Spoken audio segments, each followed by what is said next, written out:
Hey guys, and welcome back to my channel. Today's video is going to be one that I've seen bouncing around YouTube for quite some time. It's the 5 things I no longer buy tag video.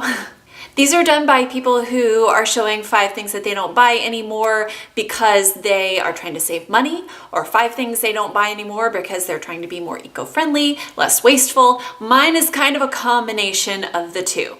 Now, the first thing that I don't buy anymore, I haven't bought for about 6 years, are dryer sheets. They are packed with toxins that coat your clothing, and you're wearing your clothing on your biggest organ all day long, all night long, even if you're including your pajamas and sheets. And so instead of that, I use the wool dryer balls. And I bought my first set, I think they were from Woolsies back in 2010, 2011, when I started cloth diapering. And they are supposed to remove static and improve or decrease dry time. I have found that they, in my experience, do not help with static at all, but I have found that they do help to reduce dry time depending on the size of my load. If I have a giant load of towels, too many towels, it's probably not going to help out with dry time. But what these do is that they bang around in your dryer and they create space between your articles of clothing or towels or sheets or whatever, and allow for more airflow. And so I do love these. We have about 8 to 10 at our house. I rarely have 8 to 10 in any single load just because they walk sometimes or roll away and get used as balls in the house. I know, it's crazy.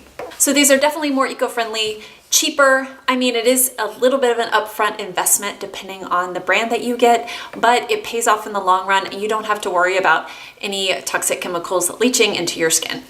The second thing is hand soap. Now this I kind of still buy and kind of don't still buy, but we love the foaming hand soap. Our boys love the foaming hand soap. Who doesn't love foaming hand soap? Well, here's the thing. When you buy foaming hand soap, it's very little soap and a lot of water. That's what creates that foam. And so I discovered after figuring out that I was wasting so much money on this, is that all I need is a bottle, a foamer bottle, and some soap and water, and I could make my own. So what I do now is I buy the big bottle of either Dr. Bronner's or whatever Castile soap is at a good price that day, and I take one of these soap bottles, and you can get these on Amazon. I just would rather buy, a $1.89 soap and then use that and then just refill it. Plant Therapy actually even has some on their website, so you can make your own soap. But I fill it about to here with water. I don't measure at all, but I fill it to about here with water and then fill up the rest of the way with the Dr. Bronner's, and I get a really, really nice soap. The key to this is that you add the water, you put in the water first and then the soap. If you put in the soap first and add the water, it's gonna foam up and you're not gonna get a good combination, a good measurement. And you're gonna find that you're gonna have more water than soap, definitely. Well, there's already more water than soap, but you're gonna have a lot more water and a lot less soap. You can get the scented Castile soap. I have used the lavender and the peppermint and the unscented, like the mild baby Dr. Bronner's. Also, Meyer has their own brand of Castile soap that I've used as well. So I sort of buy this, but I just buy the big container of the concentrated soap so I can make my own hand soap. So every time I run out of these can be expensive. And how soap is used in my house, not worth it to me.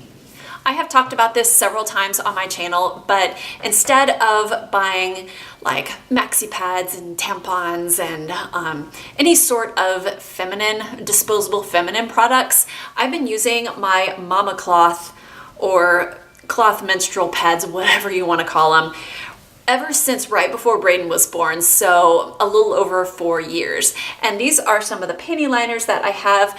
Almost all of my mama cloth comes from the Pink Lemonade shop on Etsy, and she also has her own website, which I will link below. She makes the best cloth. This is like a Miki top, and I'm telling you, these are amazing. They just are. And they have these plastic cam snaps, so they fasten around your panties, and they do not feel like diapers. The first ones I ever bought were postpartum pads, and I didn't have any vaginal births, but so I didn't have like a ton of soreness down there, if you know what I'm talking about, postpartum, but still I had a lot of bleeding, and it was really nice to have that rather than the crunchy paper diaper thing from the hospital, which nobody likes. But these are a great sustainable option in case if you don't want to use the disposable menstrual products. Now, I have tried the Diva Cup, just wasn't my thing. I gave it a good try. Maybe I'll try it again some other day. It's still upstairs in my bathroom. But yeah, just wasn't my thing so much. The disposable menstrual pads are filled with all sorts of toxins. For example, bleach that is used to make them nice and pretty and white. They can be used from cotton that is treated with pesticides. And I mean, it's one thing for it to be up against your skin, but in such a delicate area, especially with so many infertility issues that we have now, and you know, female reproductive cancers, I'd rather just have like my nice cloth here rather than something that has known toxins that are coming into my body. Just not into that. Plus, there's all sorts of plastics that are used in that, and we know that having plastics, you know, next to our body, not so much a good thing. I'll stick with my mama cloth.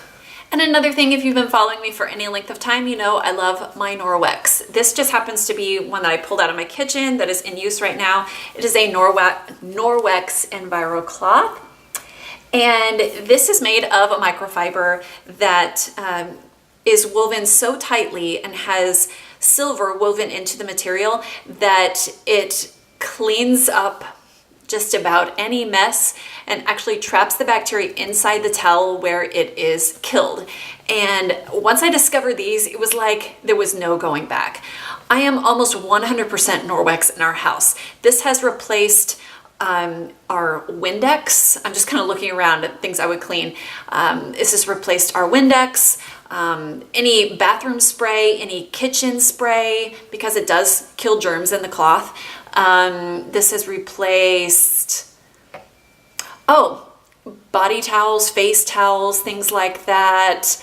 Yeah, this can clean just about anything in your house. The only conventional cleaners I still use are dish soap, toilet bowl cleaner, because I love the Lysol, or is it the Clorox? I can't remember. I think it's Lysol, my Black Label Lysol. It smells awful, and I'm sure it's not good for me, but it's the one thing left in there. And I like my Doniger, which is Dawn and vinegar mixed. It does great on hard water. But other than that, all Norwex. So I like hardly ever have to go down the cleaning aisle at the store. I don't have to mess with all of that, all of the plastics from the bottles, paper towels, rags and stuff. These are super high quality. Now, there are some schools of thought. Some people are saying that microfiber is bad for the environment, of course, because everybody's got to come out and burst my bubble. But they say that these cloths release a plastic-like lint. I haven't found that these release any lint, but they unleash them apparently into the water system. But I kind of look at it, I'm like, this is the step I'm willing to take right now. It may not be perfect, but I'm not really shooting for perfect anyway. This is what works great for us, and I love these. So after buying Norwex, I hardly ever have to buy any cleaners, any cleaning products ever. So worth it. And this isn't so much an eco-friendly thing, it's just a big money saver. I did a video a couple of weeks ago, last month, I don't remember, about my DIY cold brew coffee recipe, and this saves a lot of money as well. I can link that video right up here so that you can watch it. But all this is coffee that I bought from the store and water, and this saves me money. I still do sometimes go to Dunkin' Donuts and get me a treat, sometimes Starbucks, but you know, at a cup and a half of coffee and then water, and it gives me about 6 days worth of my cold brew iced coffee. you just can't beat it. Because I think the bag of coffee I buy is like $5, and that'll get me like 2 to 3 jars full of my cold brew, and so that comes out to less than $1 each. So I feel like this is a great money saver for me, and even though I do still treat myself sometimes, it's, you know, when you pay $4 a day for ice mocha, no. So I hope you enjoyed this video today. Please be sure to give me a thumbs up if you liked it. And of course, you can click on my face right over here if you want to subscribe to my channel if you're new here. And I also have some related videos over here you may enjoy as well. All that being said, do you buy any of these things? Are there 5 things that you find that you no longer buy after making some lifestyle changes? I hope you're having a wonderful day, and I'll see you next time. Bye.